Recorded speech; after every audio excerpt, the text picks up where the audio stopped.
Barcelona in my heart today tomorrow and for ever. ये कोई Barcelona के famous manager या फिर फेमस कोई प्लेयर की बात नहीं हो रही है, या फिर कोई मेसी या लापोर्ता की बातें नहीं हो रही है। ये कोट है जोसे मरीनियो का। कुछ भी बोल रहा है, आप ऐसा बोलने के पहले मेरी बातें सुनिए। ये कोट जोसे मरीनियो ने 1997 में दिया था, जब वो बार्सिलोना के असिस्टेंट मैनेजर थे। इंटरेस्टिंग है ना कि बार्सिलोना में काफ़ी एक अच्छा खासा काम किया है जोसे मौरिनियो ने। जब सर बॉबी रॉबसन को लाया गया था बार्सिलोना, तो उन्हें एक ट्रांसलेटर की ज़रूरत थी जो उनकी इंग्लिश वाले शब्दों को स्पेनिश में बदले, और जोसे मौरिनियो इस काम के लिए हायर हुए थे।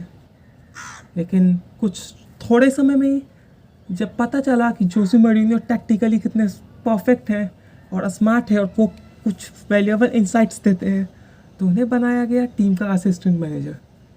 ये अलग बात है कि एक साल बाद जोसे मरीनियो के जो ट्रांसलेटर बन के आए थे, उनके मैनेजर जो थे बॉबी रॉबसन, क्लब छोड़ के चले गए क्योंकि लीग ना जीतने के कारण उन्हें सैक कर दिया गया था।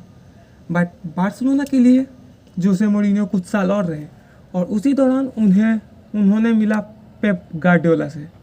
पेप गार्डियोला यहाँ पे काफ़ी इंटरेस्टिंग कैरेक्टर है, क्योंकि इस कहानी में हमें आगे काफ़ी इंपॉर्टेंट रोल देखने वाला है कि उन्होंने क्या किया। तो पेप गार्डियोला ने भी अपने एक इंटरव्यू में बताया था कि वो जोसे मौरिनियो के साथ एक दोस्त तो नहीं थे, बट प्रोफेशनली काफ़ी अच्छा उनके साथ था रिलेशनशिप था, और वो काफ़ी लंबे लंबे घंटों बात कर दिया करते थे फुटबॉल के बारे में, कैसे गेम चलना चाहिए, कैसे क्या होना चाहिए। 1999 में जोसे मौरिनियो क्लब छोड़ के जाना चाहते थे, बट वो डिसीज़न आया 2000 में, जब बार्सिलोना को छोड़ के जोसे मौरिनियो बाहर जाते हैं।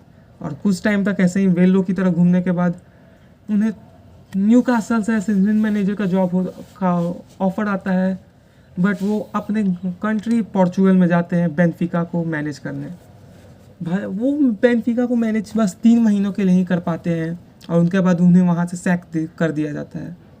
बट उसके बाद 4 सालों में उन्होंने जो किया पोर्तो के साथ, जो चैम्पियंस लीग जीती, वो हम सभी जानते हैं, और जो अनथिंकेबल किया था वो पोर्तो 2004 की।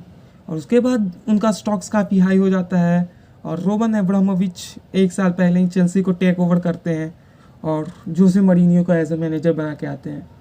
टीम काफ़ी पैसे खर्च करती है और सक्सेस भी मिलता है। वो उस समय आर्सेनल और मैनचेस्टर यूनाइटेड का वो डोमिनेंस तोड़ते हैं इंग्लिश फुटबॉल पे और चैम्पियन बनते हैं। टीम काफ़ी बढ़िया असेंबल करते हैं।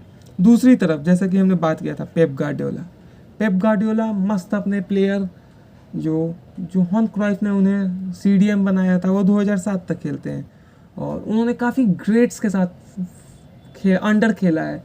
उनके मैनेजर कुछ काफ़ी कमाल के प्लेयर्स रहे, मैनेजर रहे, मतलब एक काफ़ी गजब का करियर था। दूसरी तरफ जोसे मौरिनियो जो कभी एक प्लेयर नहीं थे, he was just a student of a game.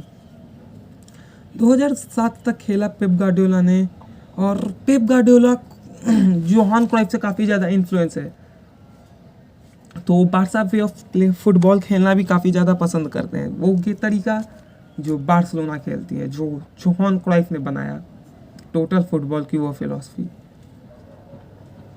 तो उसके बाद जब वो मैनेजरियल जॉब के लिए आते हैं पेप गार्डियोला, तो उन्हें तुरंत ही बार्सा बी की कमान सौंप दी जाती है, और उस वक्त तक जावी, इनिएस्टा और मेसी ये सब सीनियर प्लेयर्स, जावी काफ़ी सीनियर प्लेयर हो गए थे और मेसी फर्स्ट टीम में प्रमोट हो गए थे। बट 1 साल काफ़ी बढ़िया जॉब करते हैं बार्सा बी के साथ, और 2008 में जब राइकार्ड को सैक किया जाता है, बार्सिलोना नए मैनेजर की तलाश में होती है, तो उनके पास 2 कैंडिडेट होता है फॉर मैनेजर। एक थे one and only our special one, और दूसरे थे पेप गार्डियोला। रिपोर्ट्स अंदर से बात की जाती हैं, तो उसमें बात यही है कि जोसे मौरिनियो काफ़ी फेवरेट थे, क्योंकि उन्होंने जो किया था पोर्तो के साथ और क्लब के साथ पहले भी पुरानी हिस्ट्री थी, और लोग भी पसंद करते थे, जो फैंस थे वो काफ़ी जोसे मौरिनियो को पसंद करते थे। बोर्ड मेंबर के साथ भी उनका अच्छा रिलेशन था, और प्लेयर्स के साथ भी ठीक ठाक बन जाती थी उनकी। But it was Johan Cruyff जिन्होंने बोला कि आप पेप गार्डियोला के साथ जाएं। उन्होंने ये बताया कि अगर आप बार्सिलोना की हेरिटेज के साथ जाएंगे, आप Barcelona way of playing football के लिए जाएंगे, तो जोसे मौरिनियो कोई काम के नहीं आने वाले आपको, क्योंकि वो उस तरीके का फुटबॉल नहीं खेलते। He will bring a different game. वो सक्सेस होगा, बट आप बार्सिलोना वे ऑफ फुटबॉल नहीं खेलेंगे। उसकी जगह आप पेप गार्डियोला के साथ जाइए। तो वो वीटो की तरह था जोहान क्राइफ का वो डिसीज़न कि आप पेप के साथ जाइए। बोर्ड्स में वो मेंबर्स ने पूछा भी कि आप उनके पास तो एक्सपीरियंस नहीं है Pep Guardiola, but Johan Cruyff काफ़ी कन्विंस थे कि पेप गार्डियोला बढ़िया काम करेगा।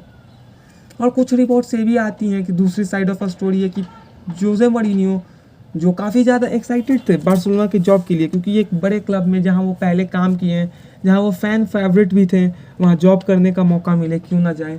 तो वो एक प्रेजेंटेशन भी दिखाने आए थे टीम को, बोर्ड मेंबर को, कि वो कैसे खेलेंगे, कैसे टीम रेवोल्यूशनाइज होगी, कैसे वो चैम्पियनशिप जीतेंगे और कैसे यूरोप को डोमिनेट करने का प्लान है। But in the end Johan Cruyff का वो डिसीज़न और उसके बाद बार्सिलोना बोर्ड पूरी तरीके से एग्री हो चुकी थी पेप गार्डियोला के लिए। जो प्लेयर्स थे टीम के सीनियर वो भी पेप गार्डियोला के साथ खेले थे या फिर वो देखे थे, तो वो भी पेप गार्डियोला की तरफ थोड़े ज़्यादा ऐसी थे, लीन थे। और इस तरीके से पेप गार्डियोला बनते हैं बार्सिलोना के मैनेजर। और जो ड्रीम जॉब थी जोसे मौरिन्यो की वो उन्हें नहीं मिल पाती है। जोसे मौरिन्यो ने यह भी बोला है कि जो वो प्रेजेंटेशन में अपने जॉब ऑफर के लिए नहीं गया था, मैं बस बताने गया था कि आप कैसे इम्प्रूव कर सकते हैं, क्या कर सकते हैं। बट हाँ, in the end we know कि जोसे मौरिन्यो चाहते थे वो जॉब, क्योंकि वो उनके फॉर्मर क्लब के हिसाब था। ये काफ़ी इंटरेस्टिंग है सोचना कि अगर पेप गार्डियोला की जगह, पेप गार्डियोला जिन्होंने सेक्टुपल जीता, 2 चैंपियंस लीग जीती है, काफ़ी स्मॉल स्पैम में बार्सिलोना के साथ बहुत कुछ जीता, उसकी जगह अगर जोसे मौरिन्यो होते तो वो टीम क्या करती, कैसे मेसी का इस्तेमाल किया जाता, इनिएस्टा, जावी, बुस्केट कैसे यूज़ होते, और पेड्रो विया का क्या इस्तेमाल होता। लेकिन अब ये क्या ही रह जाएगा। और शायद बाद में जाके हमने देखा काफ़ी लंबी राइवलरी रही इनकी, इन्होंने कमाल के काम किए दोनों अलग अलग टीम के लिए। जैसे कि फिर बार्सिलोना छोड़ के पेप गार्डियोला बायर्न गए, अभी मैन सिटी हैं।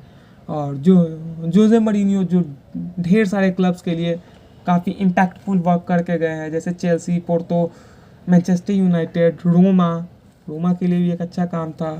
स्पर्स के लिए भी उन्होंने किया। इटली के में जाके उन्होंने जिस तरीके से ट्रेबल जीता इंटर मिलान के साथ। लेकिन ये काफ़ी इंटरेस्टिंग स्टोरी थी जो शायद बहुत सारे फैंस को ना पता हो कि जोसे मौरिन्यो कितने पास थे बार्सिलोना के मैनेजर बनने से। और जो शायद हमें, अगर जोसे मौरिन्यो बन जाते मैनेजर तो हमें टिकी टाका नहीं दिखता, वो टिकी टाका वाला जो चीज़ हम बात करते हैं कि बार्सिलोना को ढेर सारे इन्फिनाइट पासेस करती है, ये करती है, वो करती है, शायद वो देखने को ना मिलता। लेकिन the rest is history, what Pep Guardiola achieve with that Barcelona side, it's was incredible.